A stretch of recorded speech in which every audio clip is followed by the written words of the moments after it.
virtual meeting convened to deliberate on regional standard operating procedures for management and monitoring of cross-border transport at designated points of entry and COVID-19 checkpoints.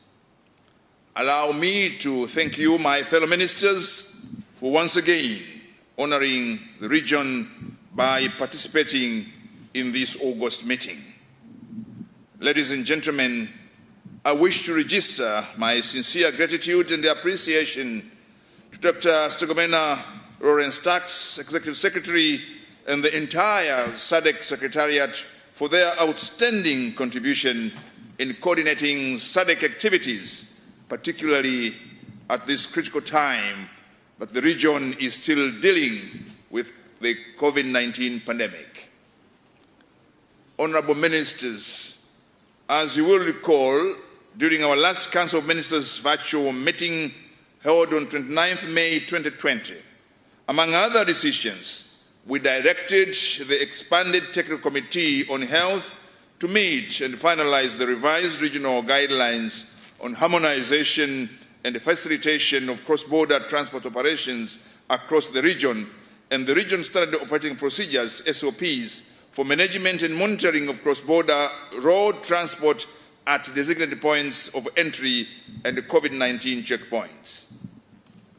I am very delighted to inform this Council of Ministers that the technical team responsible for monitoring the implementation of Sadc Protocol of Health has completed its task of reviewing the Sadc guidelines and its annexes on standard operating procedures for cross-border transport operations, which we, the ministers, are asked to approve today.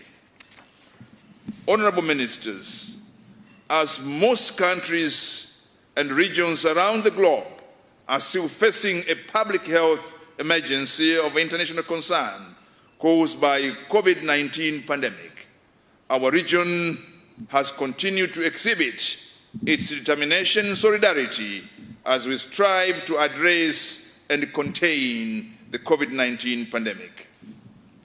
Honorable Ministers, I believe you will agree with my summation that this pandemic is likely not to end in the short term, and the region will have to practice safe trading and transport facilitation for economic growth and the prosperity of our people while managing and containing the spread of COVID-19. It is in that regard I wish to take note that some Sadc member states have taken pragmatic decisions to open up and resume economic and social activities, including opening schools and groceries, while observing all the necessary measures and precaution against the spread of COVID-19.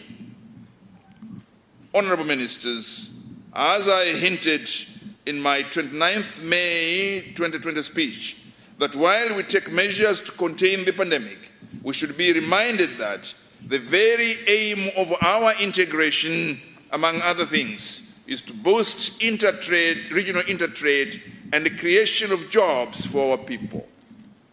Solidarity in the struggle for freedom and prosperity is what inspired and drove our founding fathers to establish this community.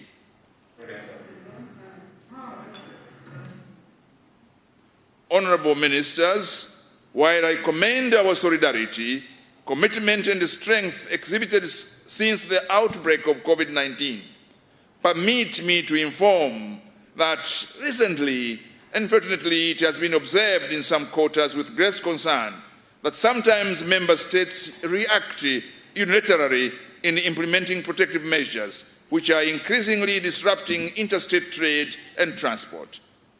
Further, freight transport operations and drivers sometimes are unfairly treated, which also leads to higher transport costs and delays in cargo delivery. Honorable Ministers, it has also been observed that there are inconsistencies in communication in terms of applicable measures in each country. Announcements of policies and regulations are made sometimes without prior notice and sometimes there are conflicting information from different agencies at the local border management level and between the local border and the head offices. While mandatory testing of all truck drivers at borders could be an ideal and desirable, it has, however, exposed the challenges of insufficient testing capacity, lack of harmonization of types of tests and the testing protocols, and lack of mutual recognition of testing results. Honorable Ministers, I would like at this juncture to reiterate and underscore the point I made during our last virtual meeting that indeed we are all up in arms fighting the invisible enemy of COVID-19 with the aim of protecting the citizens of our respective countries. It is equally important also to recognize as the region and community that drivers do play a crucial role for transportation of goods and services for our people and region survival. Therefore, we should avoid stigmatization of commercial truck drivers, and we should not view them as conveyors of COVID-19, because that will not help us but deny our people the services that they desperately need. Largely and unfortunately, by conduct of some of our officials at the border, drivers are viewed negatively. Indeed, while it is legitimate to take measures, but we need also to treat our drivers with the dignity and respect they deserve as human beings. Honorable Ministers, as we deliberate on the agenda and consider the guidelines, I wish to remind this August Council a number of issues that need to be scrutinized and agreed upon. These issues include, but not limited to, the following: types of tests to be used for testing drivers, pilots, crew before they commence their cross-border trips, the designated testing facilities, mutual recognition of the test results, the period of validity of negative test results, what to do with drivers, crew, pilots, persons when the COVID-19 test result is positive, and what to do when the negative results expire while not in home country. Honorable Ministers, other important elements of the guidelines that we need to agree upon is the providing of information in relation with the truck stop points drivers, crew can use on their designated routes, on the corridors and services available in such locations. These services include fueling, catering and sanitation facilities. Simply put, guidelines have to therefore allow movement of goods and services for normal economic activities and not just essential goods as we initially agreed upon. Honorable Ministers, I have highlighted these issues to remind the region the need to remain committed, sincere and firm in implementing the decisions we make as one community. I do not intend to overemphasize the magnitude and how deadly COVID-19 pandemic is. It suffices to say that the challenges we are facing as a region are real, require urgent, practical and collective measures. We need to continue to work together to address its negative economic and social impact now for the better future. As Sadc, we need also to work with other partners, including COMESA and the EAC, so that we can come up with minimum guidelines and standard operating procedures for cross-border transport operations during this period. It is equally important that the region practices safe trade and transport facilitation for economic growth and poverty alleviation while containing the spread of the COVID-19 virus. Honorable Ministers, our history and record of defeating our common enemies, colonialism and apartheid, is clear. We have done that in the past, and together this time around we can withstand and contain COVID-19 as one family. We have the leadership and the wisdom in the region. What is needed is standing together and fight the pandemic as one family. And indeed, the various meetings we have held demonstrate that we are one family. And as a family, misunderstanding, squabbles are normal. But what is more important is to engage and dialogue and find solutions pragmatically, and flexibility is what will enable us also to contain COVID-19. Honorable Ministers, as I conclude, allow me to thank senior officials for their excellent work in the preparation of this meeting. It is their hard work and the arrangement that has made this meeting very possible. Once again, I thank you, Honorable Ministers, for attending this meeting that is very crucial to our region. I am confident that the meeting would prudently deliberate on the agenda and come out with decisions needed by our region. To my Tanzanian audience, now in Kiswahili.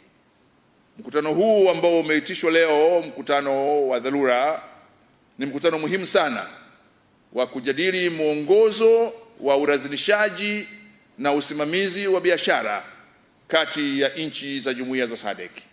Mwongozo huu umekamilika na kazi kubwa ya mkutano wa leo ni kuupitisha mwongozo huo.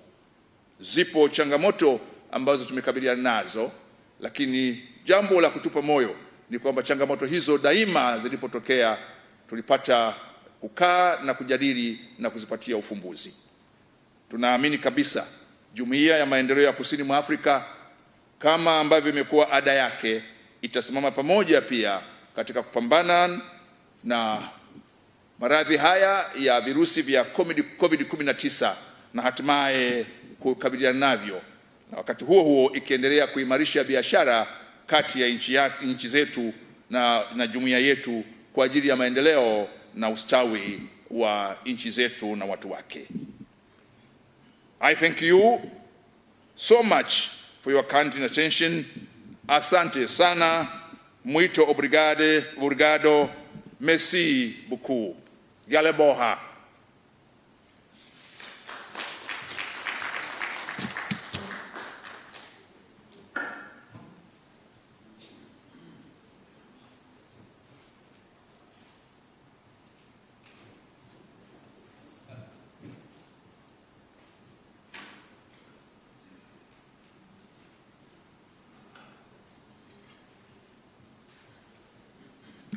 Thank you, Honorable Minister.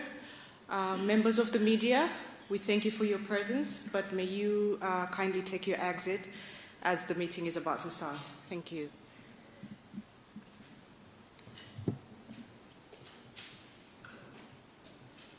Members of the media, thank you very much for coming, covering the